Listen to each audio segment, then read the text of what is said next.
गौतम ऋषि की पत्नी अहिल्या को इंद्र ने प्रभावित कर दिया था, इसलिए जैसे ही वो आश्रम आया भगवान उदास हो गए। भगवान ने कहा, रे बेचैनी क्यों बढ़ गई है? मिथिला जा रहे थे, प्रसन्नता थी। विश्वामित्र जी बोले, यहाँ थोड़ी गंदगी है, इसको साफ कर दिया जाए। क्या गंदगी है?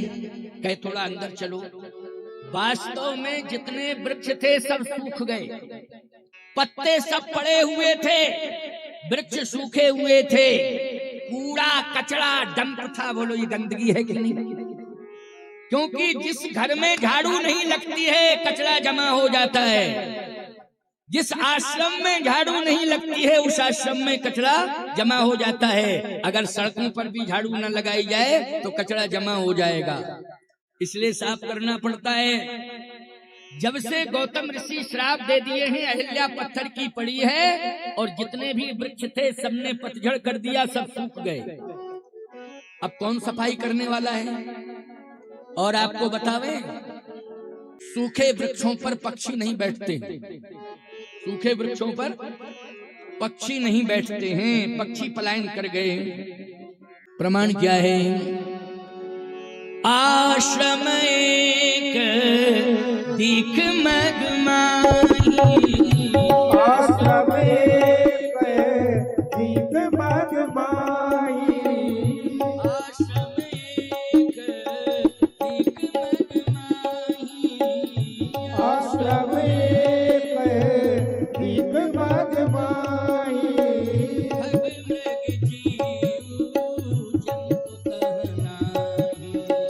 भव मृग जीव जंतु तहनाहि, भव मृग जीव जंतु तहनाहि, पूछा मोनहि सिला प्रभु देखी, पूछा मोनहि सिला प्रभु देखी,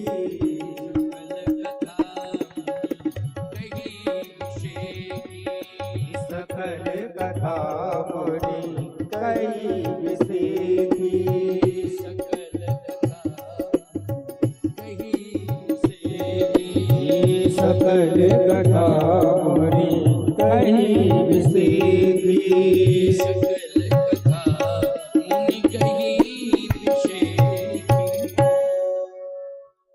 पत्थर की चट्टान देखी, भगवान ने कहा ये कौन? कहा ये अहिल्या है। ये आश्रम उजड़ा कैसे? कहा श्राप के कारण। श्राप किसने दिया? विश्वामित्र जी ने कहा गौतम ऋषि ने। किसको दिया? कहा अपनी पत्नी अहिल्या को। क्यों दिया? कहा गलती जब होती है तो दंडित किया जाता है। क्यों भाई? जब गलती होती है तो दंडित किया जाता है। अहिल्या से गलती हो गई। क्या गलती हुई? इंद्र आया था और इंद्र ने भेष बदला और अहिल्या को भ्रमित किया। तो कहा गौतम ऋषि नहीं थे क्या? कहे गौतम ऋषि नहीं थे क्योंकि इंद्र के साथ चंद्रमा आया था। कौन आया था? चंद्रमा। उस चंद्रमा ने स्वरूप बदला, मुर्गा बन गया और मुर्गा बोलता था ब्रह्म मुहूर्त में। बोलो भाई, पहले घड़ी नहीं थी, पहले मुर्गा बोलता था तो लोग कहते थे अब ब्रह्म मुहूर्त आ गया। क्यों भाई? बोलता था ना मुर्गा ब्रह्म मुहूर्त में, लोग जाग जाते थे।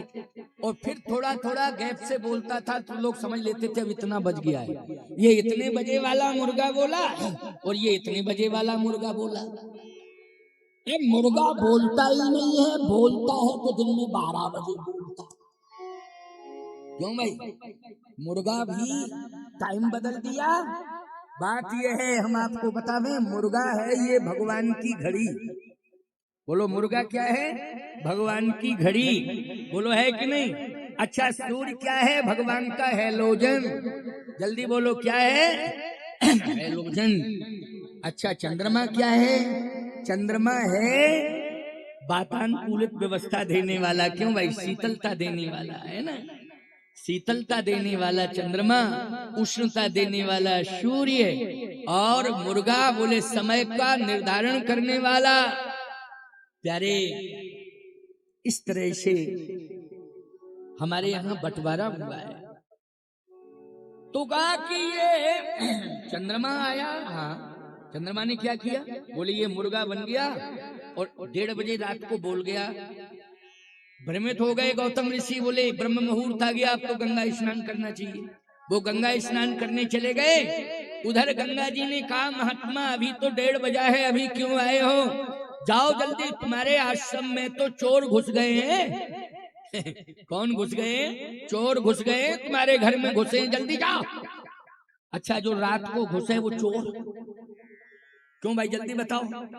बस अंतर इतना है कि आजकल के चोर जो है सोना चांदी रुपया पैसा ले जाते हैं, इसने अस्मिता की चोरी की है।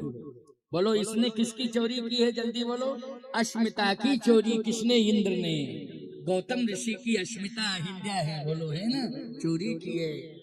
क्योंकि भेष बदल के आया तो चोरी ही करना है, बोलो है कि नहीं? लेकिन गलती ये हो गई अहिल्या से कि समझने के बाद मौन रही। उसे श्राप देना चाहिए था, लेकिन मौन रही। श्राप गौतम ऋषि को नहीं देना चाहिए था, श्राप किसे देना चाहिए था?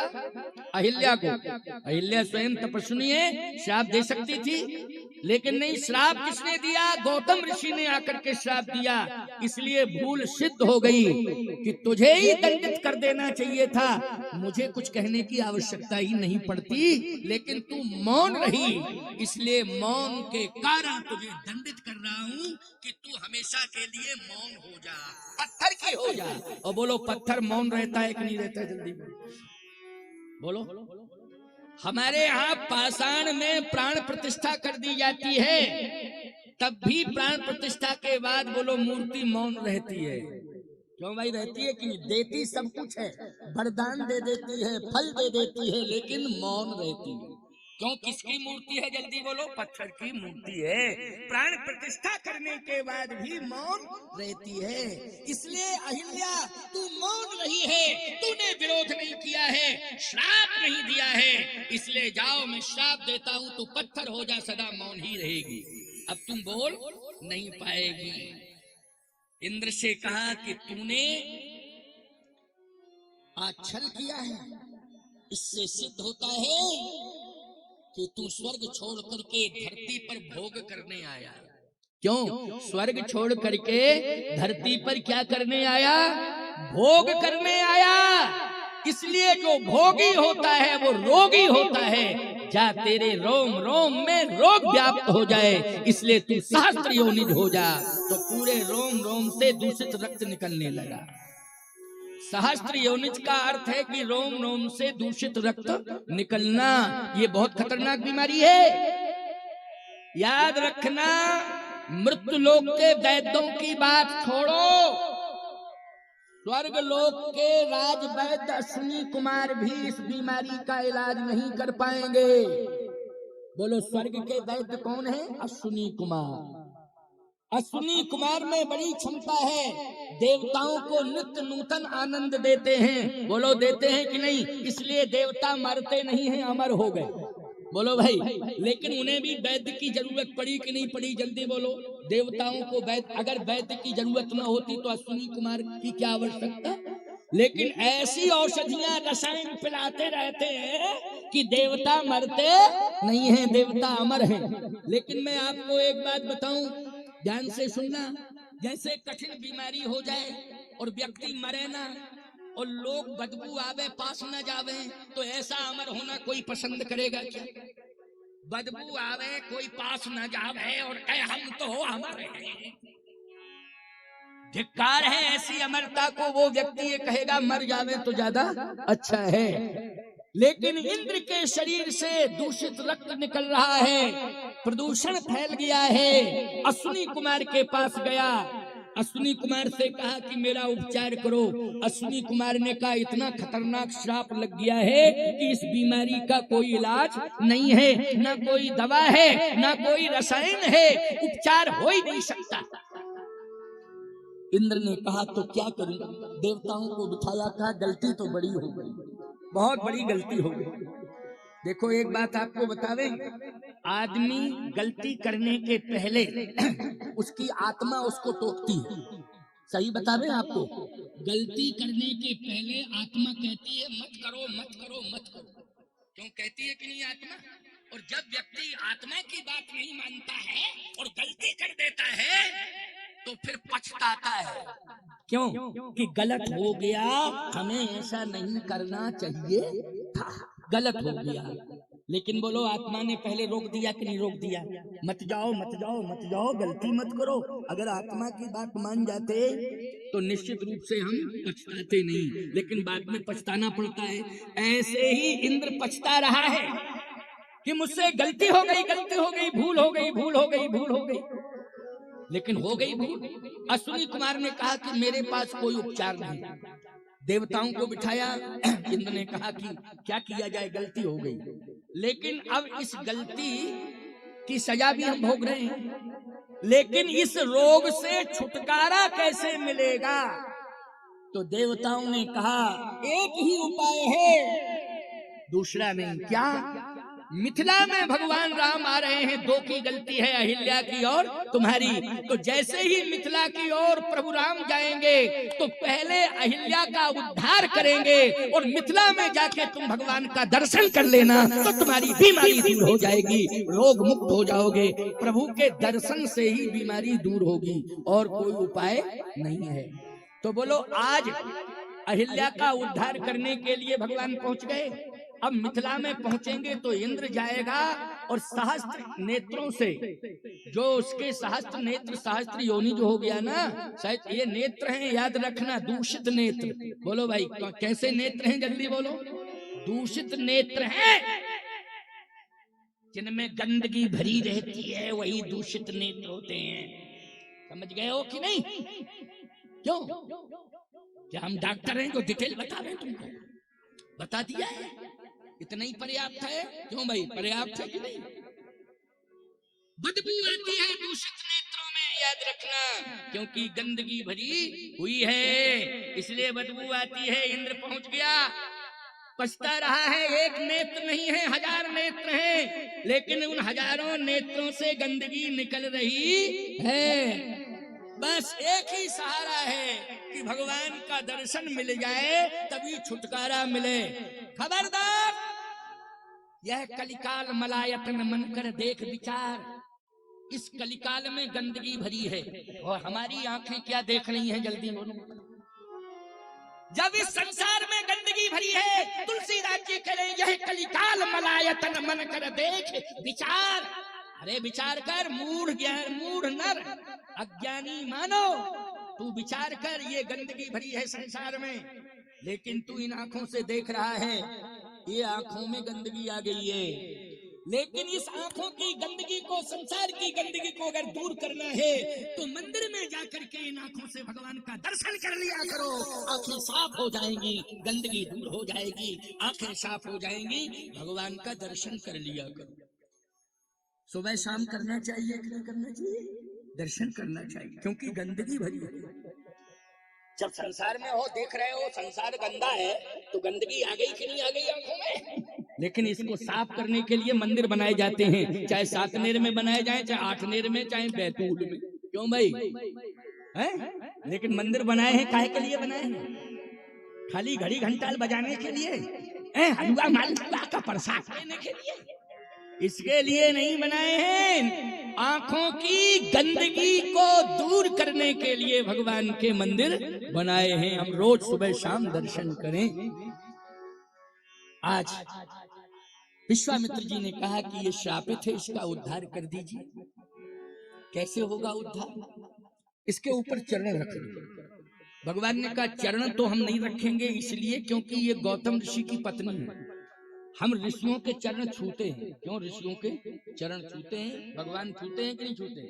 आवत देख मुदित मुनि वृंदा, कीन दंडवत रघुकुल चंदा। चरण नहीं रखेंगे। विश्वामित्र जी ने कहा तो उद्धार कैसे होगा? लक्ष्मण जी बोले बार बार नेत्रों से देख रहे हैं, उद्धार होना होता तो हो जाता, और जब नहीं होना है उद्धार तो कहे के लिए जबरदस्ती चरण रखवा रहे हो? गुरुदेव भैया चरण नहीं रखेंगे, क्योंकि बहुत मानते हैं ऋषि मुनि महात्माओं को। ये ऋषि पत्नी है, याद रखना। भगवान समझ रहे हैं कि गलती हुई है इससे, लेकिन फिर भी मर्यादा कर रहे हैं कि नहीं कर रहे हैं? क्यों क्यों कर रहे हैं मर्यादा कि नहीं कर रहे हैं? अच्छा एक बात बताओ, यदि हमारी मंदिर की मूर्ति खंडित हो गई है, अगर हम सच्चे मन से भक्त हैं, तो याद रखना उस मूर्ति को भी भले ही दूर से प्रणाम करें, लेकिन सिर झुका। ऐसा थोड़ी कि आप टूट गई तो और तोड़ दो हथौड़ों, नहीं नहीं, बल्कि उसको ले जाके सम्मान पूर्वक किसी जलाशय में प्रवाहित कर देते हैं। कि टूट गई है तो और हथौड़ा मार के मिट्टी मिला देते हैं क्या, चकनाचूर करते? नहीं।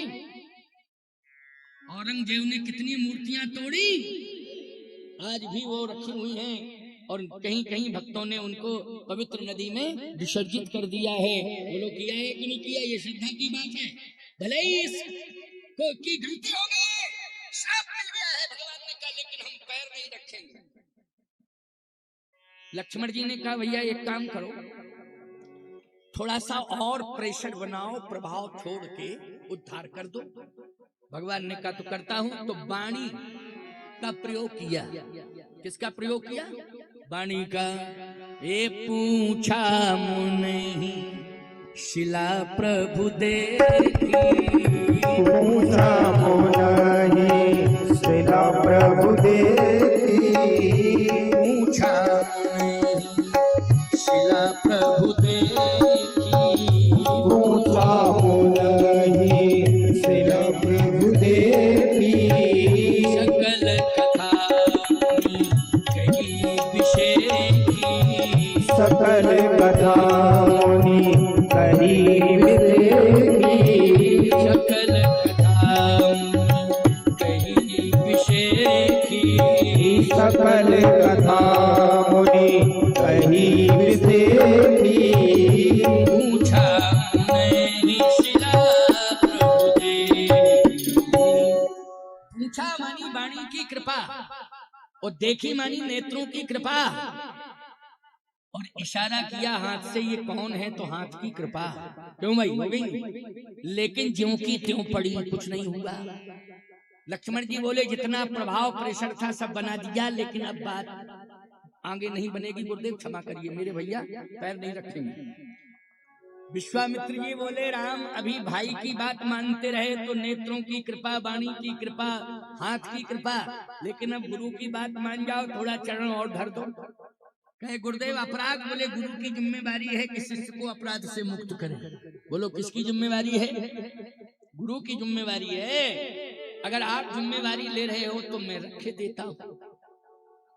गौतम नारी शापवश, गौतम नारी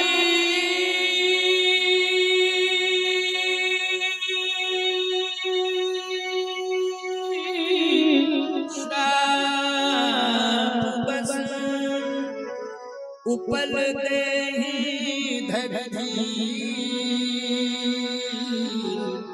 चरण कमल रज चाहती, कृपा करहु रघुवीर।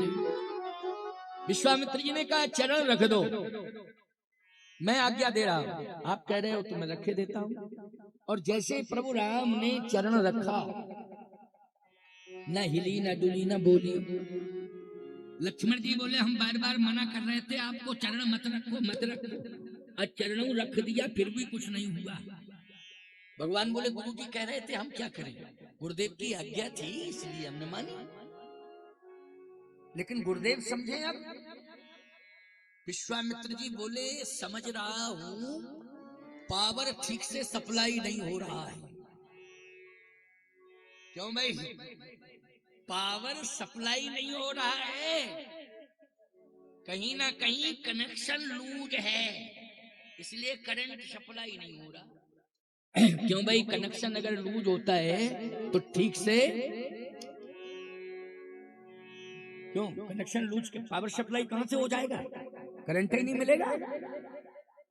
पहले कनेक्शन देखो, फाल्ट देखो, फाल्ट कहां है। फाल्ट समझ में आ जाता है तो निश्चित रूप से पावर सप्लाई होने लगता है, उसे ठीक करना पड़ता है। भगवान राम बोले हमें फाल्ट समझ में नहीं आ रहा, आप ही समझो फाल्ट कहां है, आप बताओ। विश्वामित्र जी ने आंख बंद कर ली, बोले ओ फाल्ट पकड़ में आ गया, पकड़ में आ गया, आ गया, आ गया। कैसे आ गया? हम नहीं समझ रहे गुरु जी कैसे आया पकड़ में। कहा मैं समझ रहा हूं, तुमने चरण रखा, लेकिन फाल्ट यह है कि रज नहीं डाली। रज डाल दो तो अभी करंट आ जाएगा, पावर सप्लाई। रज डालो। चरण कमल रज चाहिती, कृपा करहु रघुवीर। चरण कमल रज चाहिती, कृपा करहु रघुवीर। रज, लक्ष्मण जी बोले रज, ये रज क्या है? विश्वामित्र जी ने कहा रज मानी उद्धार करने वाला तत्व। क्यों भाई? उद्धार करने वाला तत्व ये है रज। आपको एक बात बताऊं कि आप मंदिर में भगवान का दर्शन करते हो तो चरणोदक लेते हो। चरणोदक का अर्थ ही है चरण रज। उसमें क्या मिला हुआ है चरणोदक में? चरण रज। अच्छा एक बात बताओ, गुरु जी के चरण क्यों धोते हो? श्री गुरु चरण सरोज रज निज मन मुकुर सुधार। श्री गुरु चरण सरोज रज निज मन मुकुर सुधार। गुरु जी के चरण इसलिए धोते हो कि अगर रज मिल जाएगी तो जितने हमारे विकार हो जाएंगे वो सब दूर हो जाएंगे। ऐसे भगवान की रज मिल जाएगी तो विकार दूर हो जाएंगे। ऐसे ही अहिल्या को यदि चरण रज मिल जाएगी तो इसका उद्धार हो जाएगा। तो रज से ही उद्धार क्यों? भगवान की दृष्टि पड़ जाए तो उद्धार। भगवान वाणी से दो शब्द कह दें, एक ही शब्द कह दें किसी जीव के लिए तो उद्धार। क्यों भाई? लेकिन रज मिले तभी उद्धार। विश्वामित्र जी ने कहा इसलिए कि इसका पतन रज से हुआ है। अहिल्या का पतन किससे हुआ है? रज से। लक्ष्मण जी बोले जो रज पतन का कारण बन सकती है वो उद्धार का कारण कैसे बनेगी? विश्वामित्र जी ने कहा पतन हुआ था काम रज से। अहिल्या के जीवन में काम आया तो उस काम रज ने क्या कर दिया? पतन कर दिया। इंद्र के जीवन में काम आया, बोलो पतन हो गया इंद्र का कि नहीं हो गया? अहिल्या के जीवन में काम आया, पतन हो गया। तो काम रज से पतन होता है। और तर्क शास्त्र का सिद्धांत है कि जहां व्यक्ति का पतन होता है वहीं से उत्थान होता है। जैसे कोई व्यक्ति जमीन पर गिरा तो गिर पड़ा, ये पतन है। लेकिन उठता है तो जमीन को ही आधार बना करके उठता है। बोलो भाई, तो उत्थान का आधार कौन बनी? पृथ्वी। और गिरा था तो पतन कहाँ हुआ था? पृथ्वी पर। और उत्थान हुआ है तो पृथ्वी ही आधार बनी हुई है। इसलिए पतन रज से, उद्धार रज से। अंतर इतना है कि काम रज से पतन हुआ था और राम रज से उद्धार हो जाएगा। इसलिए काम रज में और राम रज में अंतर है। राम रज से उद्धार होता है। कौन सी रज से होता है? राम रज से। इसलिए राम रज मिल जावे तब उद्धार होगा, तब उद्धार होगा। पहले अलग अलग दवा है। आंख खराब होगी तो आंख का ड्रिप मिलेगा कि नहीं? आंख की दवा वो डालनी पड़ेगी। क्यों भाई? डालनी पड़ेगी कि नहीं? जल्दी बोलो। हाँ। पेट खराब होगा तो वो दवा अलग है, मुंह के द्वारा पेट में जाएगी। बोलो भाई। गला खराब होगा, सिरप अलग दिया जाएगा। आंख खराब होगी उसके लिए अलग दिया जाएगा। अलग अलग डोज। अच्छा एक बात आपको बता दें, यदि आपके पैर खराब हो गए तो दवा अलग होगी। कमर खराब हो गई है अलग दवा होगी। पेट खराब हो गया अलग दवा होगी। बोलो भाई। और पेट के अंदर भी अगर किडनी खराब होगी तो दवा बदल जाएगी।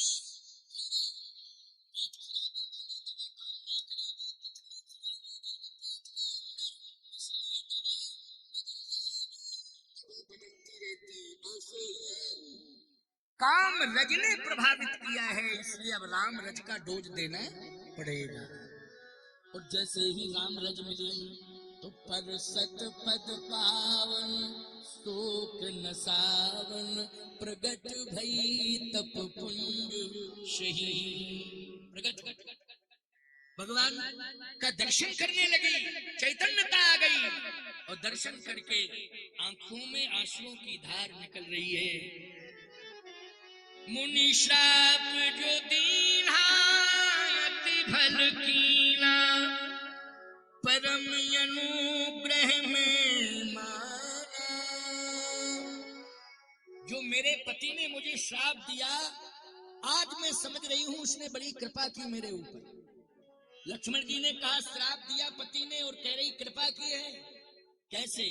अहिल्या ने कहा कि अगर मेरा पति मुझे श्राप न देता तो मुझे भगवान का दर्शन कैसे होता।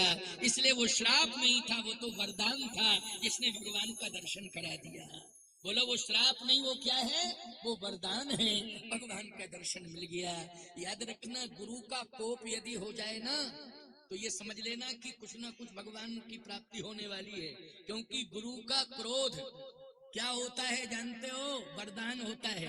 अगर किसी विद्यार्थी के ऊपर मास्टर ने क्रोध कर दिया है तो समझ लेना कि निश्चित रूप से वो पास होगा ही होगा। क्यों भाई? वो फेल नहीं होगा, वो विद्यार्थी अब पास होने वाला है। क्योंकि गुरुदेव ने डांट दिया है, और डांट का मतलब है कि हम अनुशासन में आ गए हैं, और जिस सब्जेक्ट के लिए गुरुदेव ने प्रेरित किया है उसमें हम पूर्ण पारंगत होने जा रहे हैं। क्योंकि गुरु का वो क्रोध नहीं है, वो वरदान है। शाप नहीं, वो वरदान है। ठीक है ना? क्या है वो वरदान है। इसलिए भैया मैं एक ही बात कहना चाहता हूँ, ध्यान से सुनो। बहुत भाव हैं, अनेक भाव हैं, अनेक प्रसंग हैं, कथाएं हैं, लेकिन मूल कथाओं को मैं स्पर्शित कर रहा हूँ, इसलिए आप सुनते जाइए। अब अहिल्या का उद्धार करके भगवान मिथिला में पहुंच गए। कहाँ? जनकपुर में। कैसे पहुंचे हैं सुनिए जरा। शिला साप संताप विगत भई तुलसी पर शत पांव। शिला श्रापित थी, लेकिन भगवान ने चरण रखा तो चैतन्यता आ गई। अच्छा, जब चैतन्यता आई तो भगवान ने कहा कि अब क्या मांगना चाहती हो, जो चाहती हो मांग लो। अहिल्या ने कहा कि आप अगर देना ही चाहते हैं तो जहां पर मेरा पति है वहां मुझे भेज दो। भगवान ने कहा जहां गौतम ऋषि वहां। हाँ, लेकिन अहिल्या तुम्हें स्वीकार कैसे करेंगे? क्योंकि श्राप दे के गए, अब तुम पहुंचोगी तो स्वीकार कैसे करेंगे? अहिल्या ने कहा कि प्रभु, आपकी रज ने मेरी जड़ता को समाप्त कर दिया। किसको कर दिया? जड़ता को समाप्त कर दिया। और जिनमें क्रोध आ जाता है उनकी बुद्धि में जड़ता आ जाती है। तो थोड़ी सी रज और दे दो हमें, बस मैं वही रज दे दूंगी अपने पति को, तो उस रज के प्रभाव से जो क्रोध की जड़ता है वो समाप्त हो जाएगी। भगवान ने कहा लेकिन लेके कौन जाएगा? गौतम ऋषि कहा प्रभु वही रज लेके जाएगी, क्योंकि जो आपके चरणों की चरणोदक के माध्यम से रज लेते रहते हैं वो आपके धाम पहुंच जाते हैं। वही चरणोदक की रज ही आपको जीव को ले जाती है आपके पास, आपके धाम। तो ये चरण रज की, इसलिए चरण रज अगर आपकी मेरे हाथ में होगी तो मैं पति के पास पहुंच जाऊंगी, क्योंकि जगत पति भी मिल जाता है और पति भी मिलता है। ये चरण रज की विशेषता है। भगवान ने कहा तो और ले लो। तो दोबारा जैसे चरण रज ली, याद रखना मुट्ठी में आई, तो उस चरण रज ने पति के पास पहुंचा दिया। बोलो कहां पहुंचा दिया? भगवान की चरण रज ने एक तो उद्धार कर दिया और पति के पास भी पहुंचा दिया। अब जैसे ही गौतम ऋषि के सामने अहिल्या खड़ी हुई, गौतम ऋषि ने देखा, क्रोध आया। अभी रज है मुट्ठी में, क्रोध आया। किसने भेजा है तुझे? अहिल्या ने कहा जिसने जड़ता दूर की है। जड़ता किसने दूर की है? जो चेतन को जड़ करे, जड़े करे चैतन्य, वो परमात्मा। क्यों भाई? जो मुर्दे में भी प्राण डाल देता है उसको क्या कहते हैं? ईश्वर कहते हैं, परमात्मा कहते हैं। तो परमात्मा ने मेरी जड़ता दूर की है, परमात्मा ने ही मुझे यहाँ भेजा है। इसका प्रमाण क्या है? बस मुट्ठी खोल के दिखाई, और जैसे ही गौतम ऋषि की दृष्टि भगवान की चरण रज पर पड़ी, बस उसी समय क्रोध चला गया, कल्लोल आ गई, नेत्र से झरझर झरझर आंसू निकलने लगे। बोलो भाई, जो बिगड़ गया था सब बन गया कि नहीं बन गया? झर झर झर झर झर झर झर झर आंसू निकलने लगे। अहिल्या कहती है कि मुझे स्वीकार कर लो, मुझे स्वीकार कर लो, मुझे स्वीकार कर लो। गौतम ऋषि ने कहा सनातन परंपरा में पद्धति है स्वीकार करने के लिए सिंदूर। बोलो क्या है? सिंदूर। बिना सिंदूर के स्वीकार नहीं किया जाता है। जल्दी बोलो। सोना चांदी के आभूषण चाहे जितने पहना दो, लेकिन जब तक सिंदूर नहीं होगा तब तक सुहाग हो ही नहीं सकता है और स्वीकारोक्त नहीं किया जा सकता है। इसलिए सिंदूर से ही स्वीकार किया जाता है। अहिल्या ने कहा कि मेरे पास तो यही चरण रज है और कुछ नहीं है। बस उसी समय चरण रज को चुटकी में लिया गौतम ऋषि ने और अहिल्या के मस्तक पर लगा दिया और कहा बस मैंने तुम्हें स्वीकार कर लिया। जिसने भगवान ने जिसको स्वीकार कर लिया हो, मैं क्यों नहीं करूंगा स्वीकार। जब भगवान ने ही स्वीकार कर लिया तो मैं अवश्य ही स्वीकार करूंगा। बोलो अहिल्या का जो बिगड़ गया था सब बन गया कि नहीं? गौतम का जो बिगड़ गया था सब बन गया कि नहीं? लेकिन बनाया किसने? यज्ञ ने। बोलो भाई किसने बनाया? यज्ञ ने। अगर विश्वामित्र जी राम जी को लेने अयोध्या न जाते तो गए क्यों? यज्ञ के लिए गए। क्यों? यज्ञ सफल हो जाए इसके लिए गए। तो यज्ञ के लिए गए, ले आए, यज्ञ सफल हो गया और यज्ञ ने ही गौतम ऋषि का जीवन सफल कर दिया। यज्ञ ने ही अहिल्या का जीवन सफल कर दिया। यज्ञ भगवान तुम्हारा भी जीवन सफल करेंगे, विश्वास मानना पड़ेगा।